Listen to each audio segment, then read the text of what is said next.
I had a lot of great fights. Opie's the only guy that could go on one of these scuba outings in the Bahamas, was it? Where was it? It was where we... Turks and Cacos? Turks and Cacos. I went back there. Everyone, you do the scuba diving thing. You take the course and you go scuba diving. They take you out to a reef. Maybe, what's the depth? 30 feet? No. 50? They take you... technically, because, I'm not certified, they take you down like 60 or 70 feet. Oh, 60, 70 feet. We definitely went down a lot further than that. And most of the people go to these things. They have wonderful story. Maybe take the underwater camera, get a little fish photography. Opie gets in a fight. Underwater. With a guy underwater. How do you fight underwater? It's a true story. It's like James Bond with the knife in his mouth trying to cut the guy's air hose.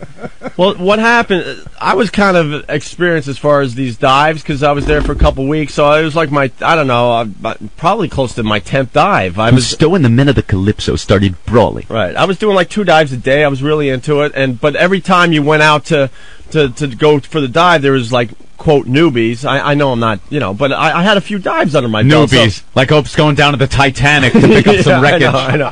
Newbies. And they got... The day before, you were in the pool at the resort learning how to breathe through the regulator. Absolutely. You're 100% right. Day 2, look at these newbies. Well, that's the scary part when you go on these resort dives, though. They put you in a pool, and you're feeling real confident stuff, and, it's only 8 feet, and you're underwater, and you're like, wow, I can't believe I'm breathing underwater. This is great. And then you think they might, take you to the next step where maybe they take you out in the ocean a little bit off the shore. Where you would normally do the snorkeling. Yeah, let's take you 20 feet out or whatever, or 30 feet out, okay? You don't have time for that, man. Oh, no, you jump on a boat. You ride for a good hour. You don't even see land anymore. Just away from land for an hour straight at full speed. Yeah, because they're finding the reef. And next thing you know, the next day, you're right. You go from the pool to jumping in this massive ocean. Yeah. Where you're literally only a couple hundred yards from the shelf where it drops down like a mile. Oh, you could look down and see that darkness? Oh, yeah. The scary darkness that the monsters come out of? Oh, yeah. You could not get me to do that. Call me a pussy. Go ahead. Pussy. Yeah. I'm afraid of the monsters in the water. Monsters. They take a big step from the pool to the ocean. So we're going out there, and on the way out, like you said, it's close to an hour. They're going over everything. I love how responsible they are too. The hour that you're driving out is called the booze cruise. not with the. we got get all tanked up and then put the tanks on and get in the water. What was that guy's name? The captain who was like banging the chick on the way back from the booze cruise. Oh, she was like on her knees in front of the captain's console. Yeah. She was blowing the guy. A blowjob on the way. And there was the way back. Oh my God, that is one of the best stories. That was Turks and Cacos too when we went down there for Sam Adams. It's just nothing but drinking and sex. Well, and they say whatever happens on the booze cruise stays on the booze cruise. They come up with that one. They have all these like drinking games on the beach, and everyone gets just completely gone. Most of the people have to be held back on the boat; they're so fucked up, puking. And on the way back, I remember that one guy who was driving the boat was driving extra slow because he was getting head. Yeah. And remember what was going on behind him? Like nasty, like storm clouds. All right, yeah. The ocean was getting a little nasty. And it wasn't just you and I and the people we were with. Everyone was pretty much like, dude, could you hurry up a little bit? These clouds are getting a lot darker and a lot closer. He didn't care. But he's slowing down because he's getting action all the way back to the resort. Yeah. So anyway, we're going out there. And they're giving instructions and making sure your equipment's okay and what to do if this happens. You really the hand signals. Oh yeah, you gotta listen, right? And there's this French couple, because Turks and Cacos, it's like half French, half English, and half Brazilian. I mean, stupid French. The place rocks actually, as far as Club Med. And this French couple, they're just not listening. And it was just pissing me off. Of course, I did not need to listen. They're not listening. They think they're better than everyone else. Suck it. And everyone's like trying to pay attention. They're speaking in French, so other people aren't even hearing. They're just being a major distraction to everybody. So I take notice, and I'm like, I already hate those two, So you had a problem with them before you even went in the water? Oh yeah, that's. I'm starting to think it was Opie's fault. No, that's the key to the story. I mean, these two people were assholes. Okay, so then it's time to jump in. I jump right in because I've done a few dives at this point, so I'm not as scared. Because after you go from the pool to the ocean, you take your time going in. You're like, ugh. But I jumped right in. I'm like, I want to get right into the water, and I go down to 70 feet or whatever it is. Mm-hmm. And then they tell you when you're down there, kind of just hang out and check things out and wait for everyone else to finally get down there and get situated, and then we'll take you on a little dive around the area. Okay. Mm-hmm. So I'm at the bottom. And I'm just hanging out, checking it out. It's like being in a huge aquarium. It's awesome when you relax. And I'm watching these people slowly but surely descending from above, nicely. The people that were listening are descending around me. And now, hey, oh, look, I got a fellow scuba buddy right next to me. Hey, how are you? You kind of wave at each other because you're all happy. You're in this whacked out atmosphere. And they're checking things out. And next thing I know, I look up, and there's the French couple flailing, out of control, coming down way too fast. French bread in their hands. Right. They're on a bicycle with a beret on. This is a true story. Like, out of control. You're supposed to, descend slowly, obviously, because you got to adjust and blah, blah, blah. I could explain why. But they're coming down way too fast. And I'm looking up. I'm like, holy S, this guy's going to land on me. Yeah. I'm like, no way, right? Sure enough, he just crashes into me with his flippers. The flipper hits me in the face, his body. I'm like messed up. I'm like, that's it. So I push the guy. I just push him in. How do you push underwater? That's the best part of this thing, because it sounds like, I'm such a tough guy. But, try fighting underwater and see how ridiculous you look. You really get a good example of that Newton's third law underwater. Oh, without a doubt. So I push him. It's all slow motion. Fighting is what it comes down to. So I push him like this. And he, backs up 2-3 feet because, wow, there's a lot of power when you're underwater. Yeah. So then I could see the look on his face. He is just livid, and he comes after me. I surrender. Right. It takes him a while to come back toward me, and I see him coming, but, everything's very slow underwater. Pull the knife out of your leg sheath. Yeah. So he got him. So he comes back at me and pushes me back. I'm like, that's it. Now we got problems. So I punch him in the face. You swung. Oh, yeah. Oh, it took forever to get there, but I said, don't move. This punch is coming. Oh, yeah. So I punched him in the face and pushed him again, and then we just started fighting and wrestling, and that's when I tried to pull his air hose out. So now attempted murder. You're trying to kill this guy. No, I'm not trying to kill the guy, because we're only 60, 70 feet down. Pull the air hose, he's going to panic, he's going to go up, and then I'm going to be able to enjoy my dive. I think there's a problem there, though. 60 feet. No, you could get up. That's why they take you down only 60, 70 feet. Yeah, you could go right up. You have to be down there a long time to not be able to ascend really fast.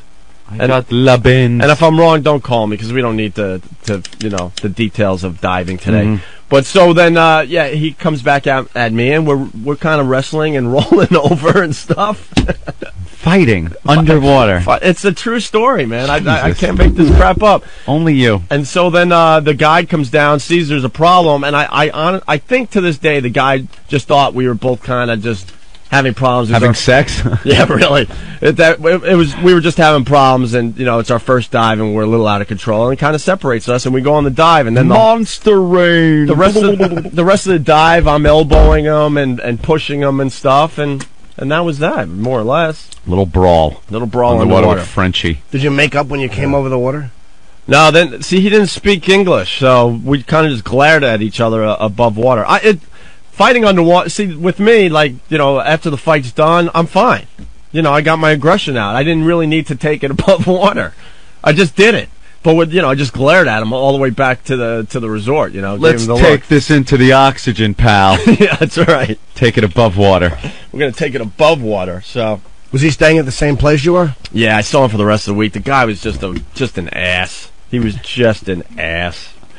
People wondering if you pulled off the Matrix pose underwater. You could have done that. I think it was before the Matrix movies, but you know what? It was very similar. That whole. You could do some cool stuff underwater. Oh yeah. And the skipper's getting blown. There's a groupie for everything in this. Yeah, the skipper on the boat driving back from the booze cruise getting a blowjob. This guy as we're ready to get engulfed in a storm. True story. This girl was completely hammered, and the best part about it is because we all took a charter from JFK down to Turks and Cacos. Okay, so you see all these girls saying goodbye to their boyfriends and husbands and all this at JFK, and they all look normal, and they're almost kind of like in their business suits and stuff. God, within a day or two, they are just sloppy drunk in tiny, tiny little bikinis, just getting action everywhere. This one lady was blowing the captain. That same lady I watched get back off the plane at JFK and run into the arms of her boyfriend. Like, hi, I had such a good time down there. Big kiss. You know, because all the New Yorkers go down the same flight. So, you know, you see them down there, and then you see them when they come back up to New York. Getting salty captain seed all over her boyfriend's face. Oh, this guy rocked. You just know every week he's just, you know, seeing the new talent come into the resort. All the Club Med employees down there, they were all, you know, trying to pick up on chicks. Who was the one trying to pick up on Sandy?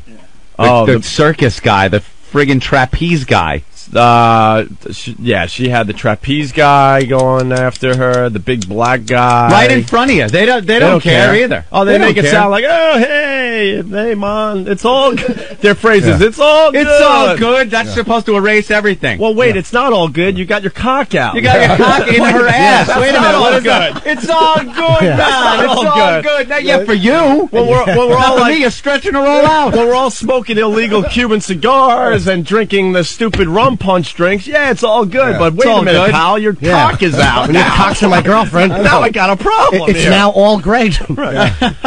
And these guys, all they have to do is sun themselves and work out all day long.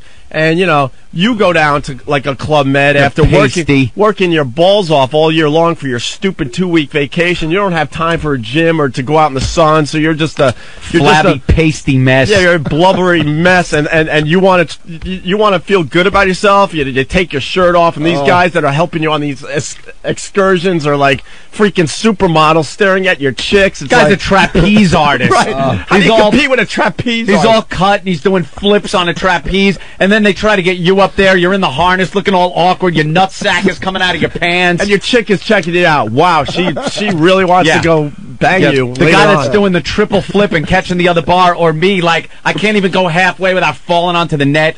But the nice harness eases me down gently. Yeah, I look like a complete tool. We were doing the basic moves. I remember that it's like, you know, they want us to hang upside down and swing a little bit, and I had to tell them to stop because I was getting lightheaded. The blood's rushing to my head. Yeah, it's rushing to mine too, man. Wait till your girlfriend comes. Yeah, I was, you know, I was definitely much more out of shape back then. They know the deal. My beer belly's almost hitting me in the face back then, and I'm like, oh, yeah, my chick is so turned on. They know how to make the guys look stupid, and they know how to look great in front of the chicks. And if there's any problems between the two of you, it's over, Johnny.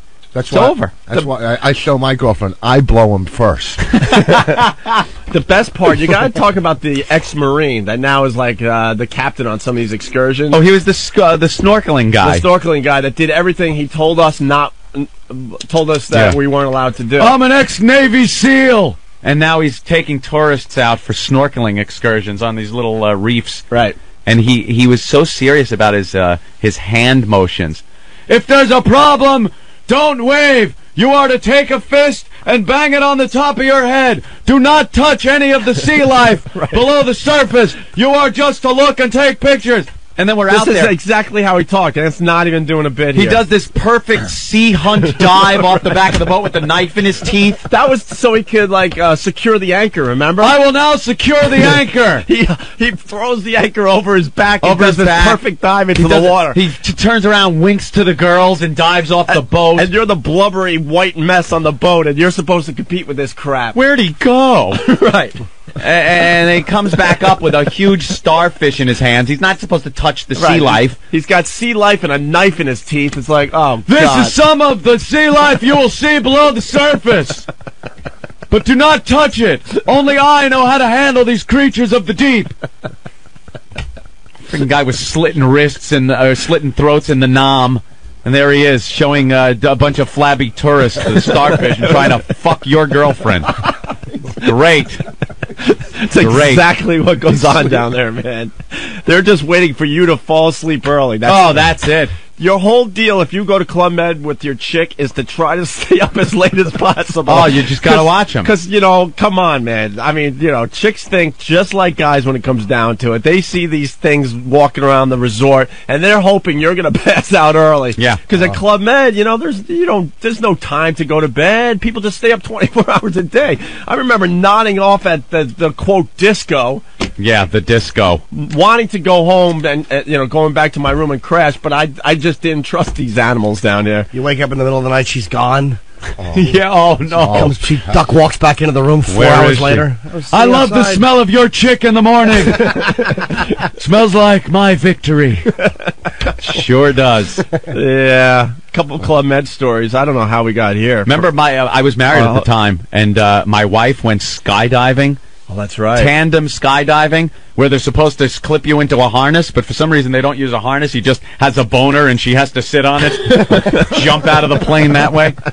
I remember that day. I was on the beach because I wouldn't do it, and she's strapped to a skydiver doing the tandem dive, and I look at the plane. It's way up there. It's a little dot, and I see them jump out, and I'm like, 1,000, 2,000.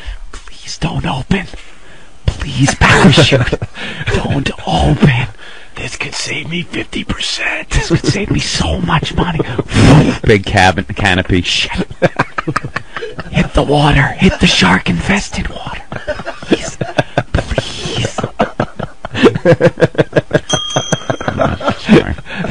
What are you going to do? It opened. It sure did. How she was able to get a drink at 10,000 feet, that's beyond me, but... This is the only time Anthony makes people uncomfortable in the studio. Yeah. Here it comes. It happened. Oh, I don't know what you're talking about. I'm not uncomfortable. No? The parachute opened, and so did Aunt's wallet. Yeah. Jesus. Yeah. Made the same sound. And she Whoa. went and got a big, huge snow shovel. Pull that ripcord. Here it comes. Thank you. What? I believe if a woman's with a guy supporting him through his career, what's Yeah. a little bit...